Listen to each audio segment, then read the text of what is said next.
형상대로라는 제목을 가지고 말씀 나누길 원합니다. 혹시 우리 성도님들, 여러분들은 혹시 그런 이야기 들어보셨을까요? 아이들에 대해서 다리 밑에 주워왔어 이런 이야기. 네. 어떤 분은 이런 부모님의 말에 언젠가 친엄마 친아빠가 자신을 데리러 올 것이다 이런 상상을 하기도 합니다. 또는 그 말 자체에 너무 상처를 받아가지고 나는 우리 엄마 우리 아빠의 아이가 아닌가 이런 고민을 하기도 합니다. 저도 어릴 적에 그런 말을 들어본 적이 있습니다. 그때는 제 얼굴이 부모님을 닮지 않았기 때문에 심각하게 고민을 해보았습니다. 저는 저희 어머니 아버지보다는 저희 어머니께서 하시는 이야기가 저를 친할머니와 많이 닮았고 저희 어머니와 아버지하고는 좀 많이 안 닮은 얼굴이었던 것 같습니다. 어머니께서도 그렇게 이야기를 하시더라고요. 그런데 어머니께서 그렇게 말하시는 것이 위로가 안 되더라고요. 난 진짜 어머니 아버지 아들이 아닌가? 이런 고민을 했었습니다. 아주 어릴 적에 그런 고민을 했었는데요. 하지만 시간이 흘러서 어느 순간 거울을 딱 들여다보니까 분명히 부모님을 닮았더라고요. 머리를 이렇게 내리면 아버지랑 똑같이 생겼고요. 또 머리를 위로 넘겨봤더니만 이제 어머니랑 똑같이 생겼습니다. 정말 어릴 적에는 정말 안 닮았거든요. 어릴 적 제 사진을 보면 저희 어머니 아버지 사진과는 조금 거리감이 있어 보입니다. 그런데 시간이 흘러 어느 순간이 되니까 똑같이 생긴, 정말 아버지랑 똑같이 생겼고 또 아버지랑 똑같이 생겼는데 또 어머니랑도 똑같이 생겼던 그런 모습. 그러니까 피는 속이지 못한다라는 말이 정말 맞는 말인 것 같습니다.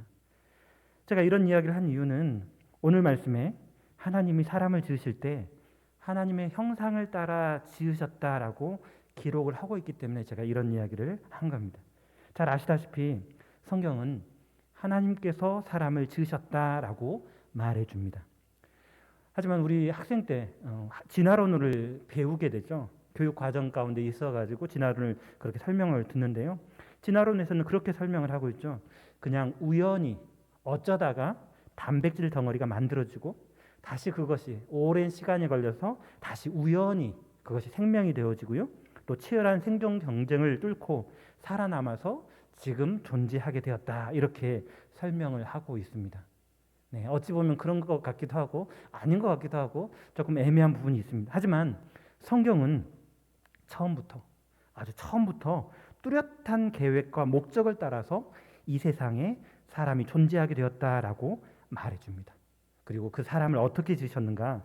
하나님께서 사람을 지으실 때 특별히 하나님의 형상을 따라 지으셨다라고 기록하고 있습니다.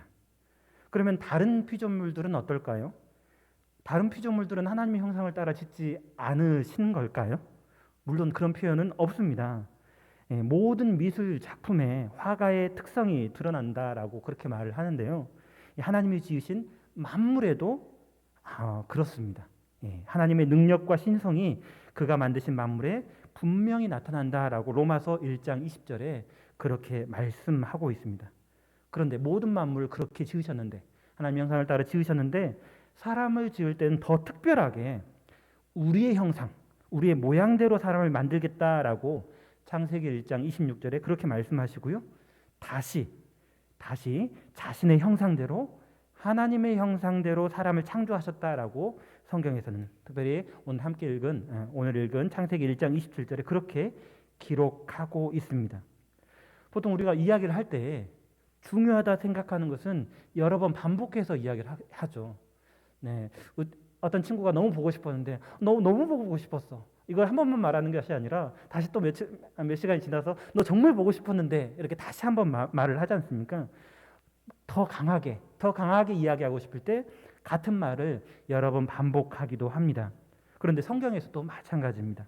하나님께서 사람이 어떻게 지어졌는가, 하나님의 형상대로 지으셨다라는 것을 강조하기 위해서 중요하기 때문에 여러 번 강조해서 반복해서 성경에서는 기록하고 있습니다. 그러면 하나님의 형상이란 어떤 것일까요? 형상은 히브리어로 체렘이라는 단어를 사용하는데 일반적으로 두 가지 의미를 가지고 있습니다.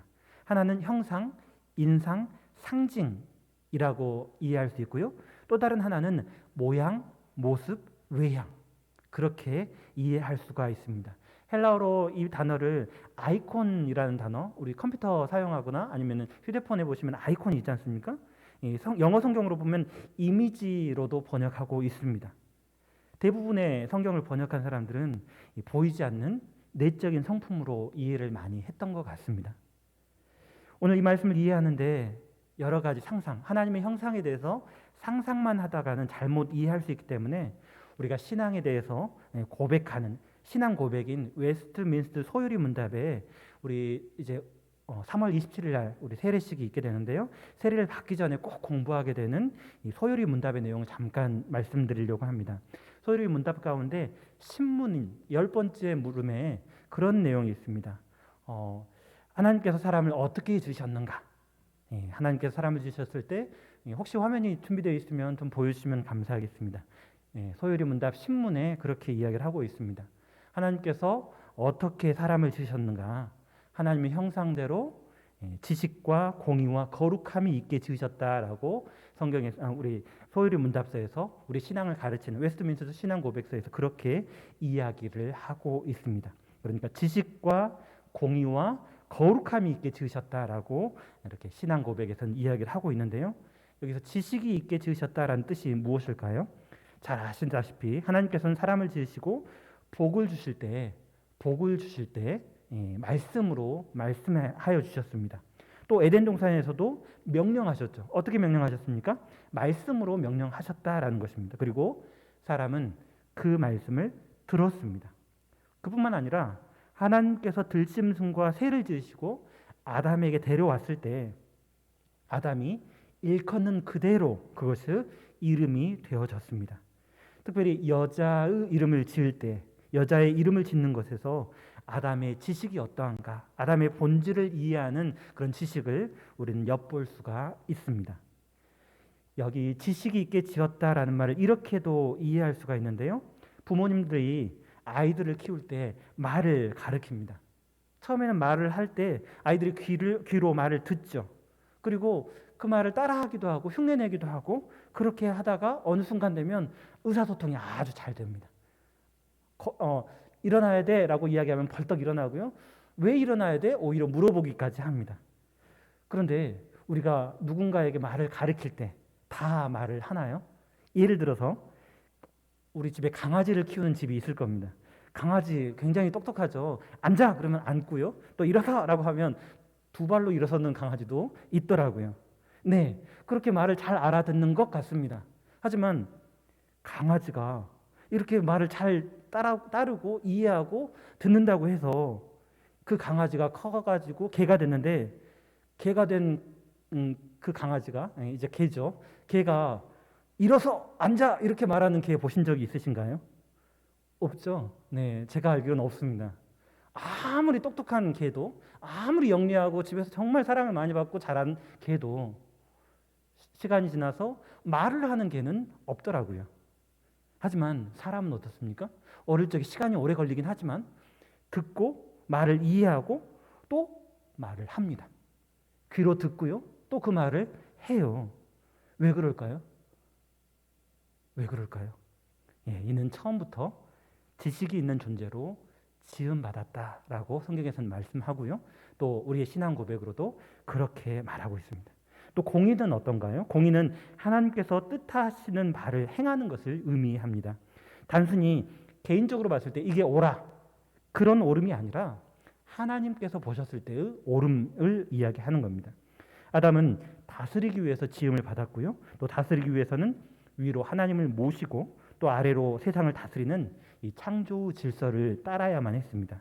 그렇기 때문에 하나님 보시기에 무엇이 옳은지 무엇이 그른지를 분별할 수 있는 그런 분명한 공의가 있어야 했습니다. 어린 아이들도 그런 공의를 가지고 있을까요? 저는 이 교육부에서 아이들에게 말씀을 가르치는데요. 사실 무엇이 바른지 무엇이 그른지 우리 중고등부 학생들 이미 다 알고 있습니다. 제가 어릴 적 중고등부 학생뿐만 아니라 초등학교 아이들도 가르쳐 본 적이 있는데요.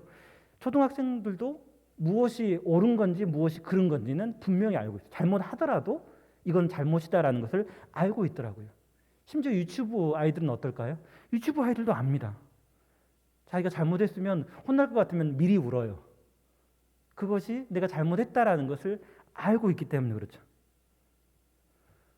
언제 한번 그렇게 물어본 적 있어요? 아이들에게 죄가 뭐죠? 라고 물어봤더니만 아이들이 그렇게 대답을 하더라고요. 나쁜 거예요. 거짓말하는 거예요. 왕따시키는 거 나쁜 거예요. 죄예요. 이렇게 여러 가지 것들로 대답을 하는 것을 들었습니다. 그러니까 우리 아이들이 죄가 무엇인지 올바른 게 무엇인지 우리 어린아이들도 특별하게 그것에 대해서 열심히 많은 시간을 걸쳐서 가르치지 않았다 할지라도 알고 있다라는 거죠. 지식적으로는 분명히 알고 있다라는 것입니다.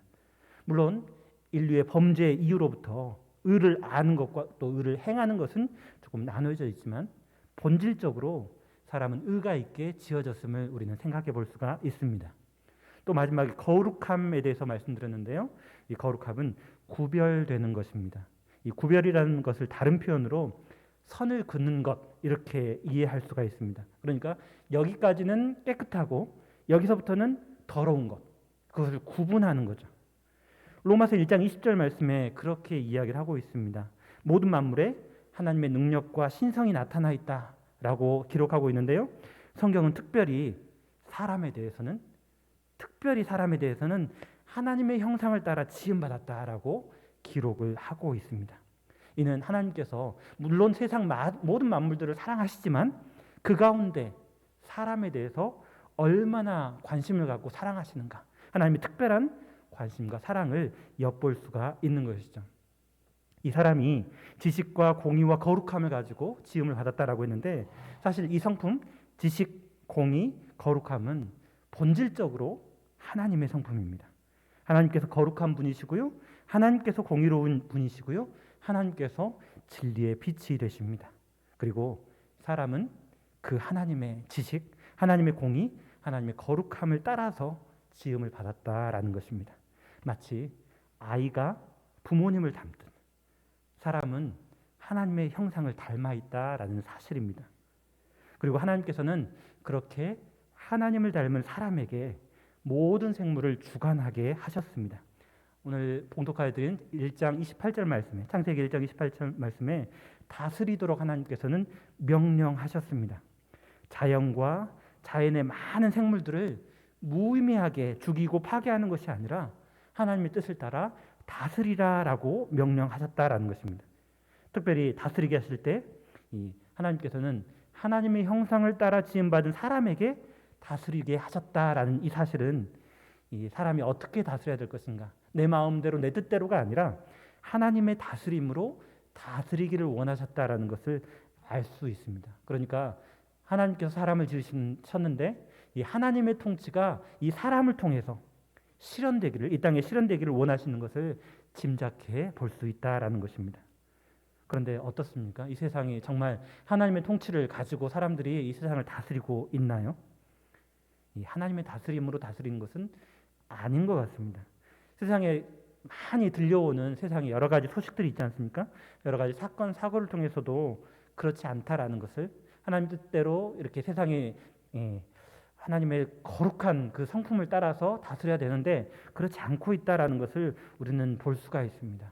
어떤 여러 가지 사건들이 있겠지만 그 중에서 저는 가장 보호받고 사랑받아야 할 아이들에 대한 사건들을 살펴보면 더 이 세상이 얼마나 악한가 이렇게 생각할 수 있는 것 같습니다.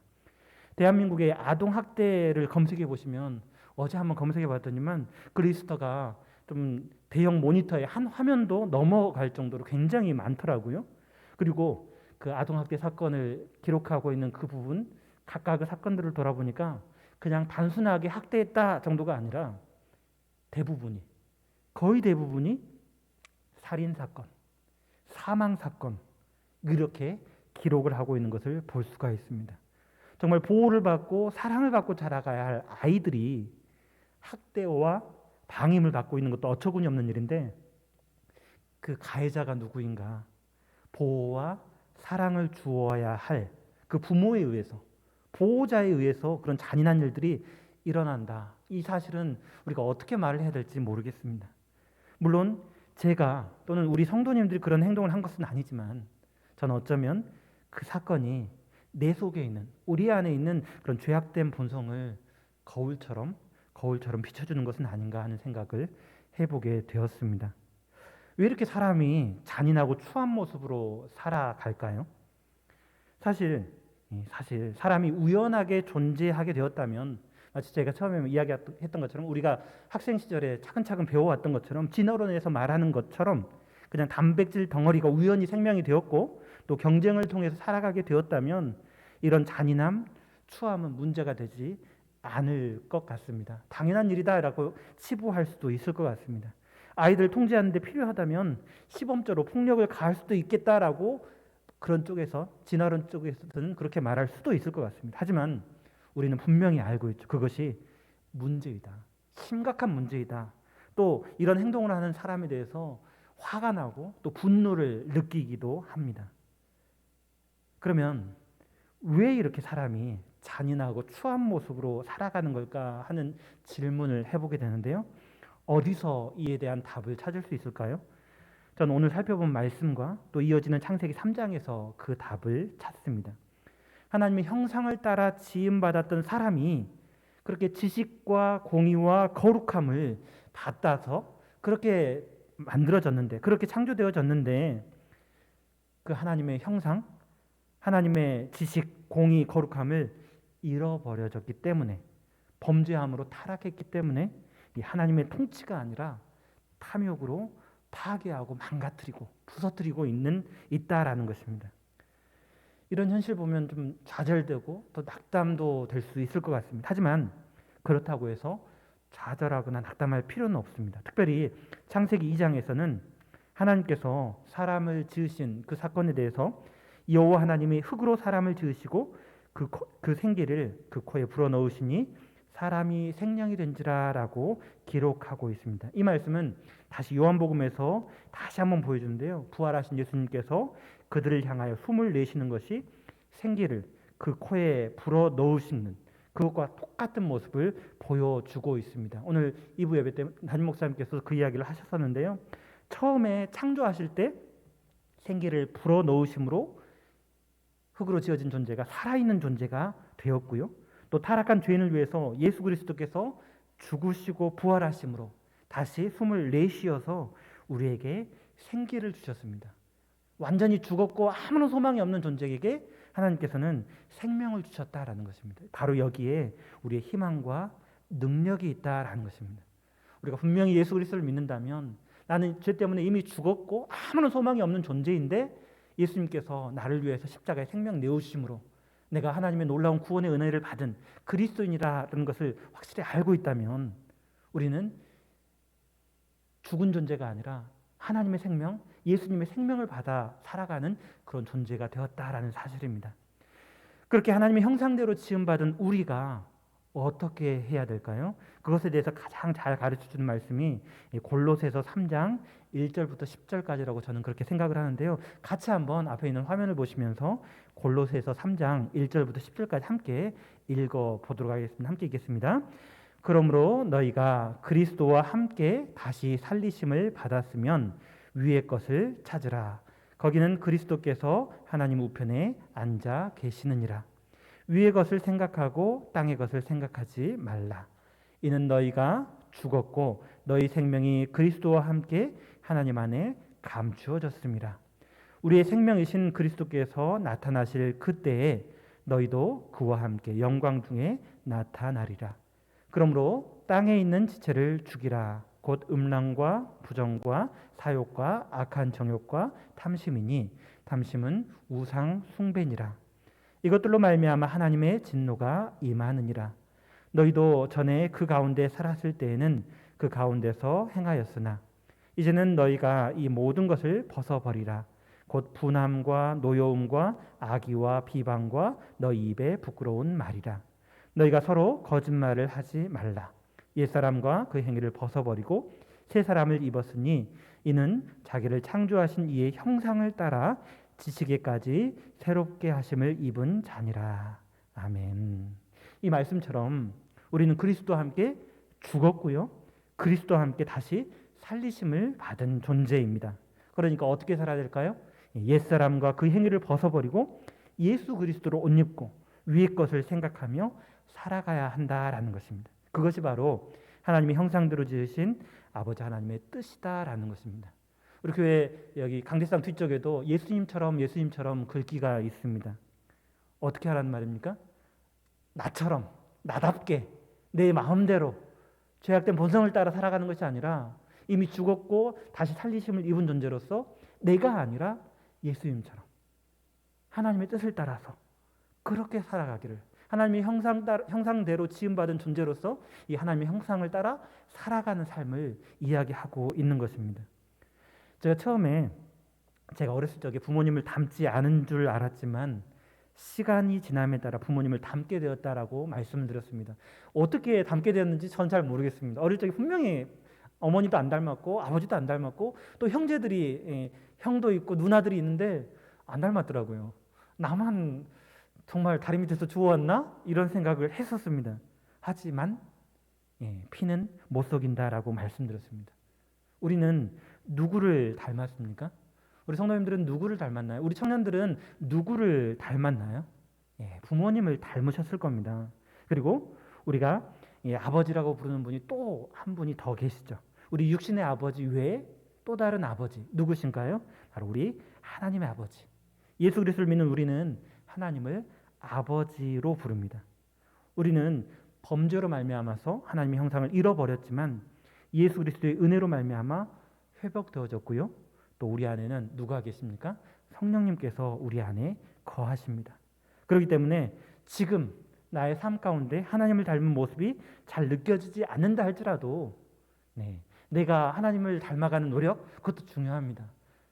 열심히 하나님에 대해서 알아가고 묵상하고 말씀을 읽고 또 예수님처럼 살아가고자 다짐하고 한 걸음 한 걸음 나아가는 것도 중요합니다. 하지만 내 안에 계신 하나님께서 그 일을 이루어 가실 것이다 라는 사실입니다.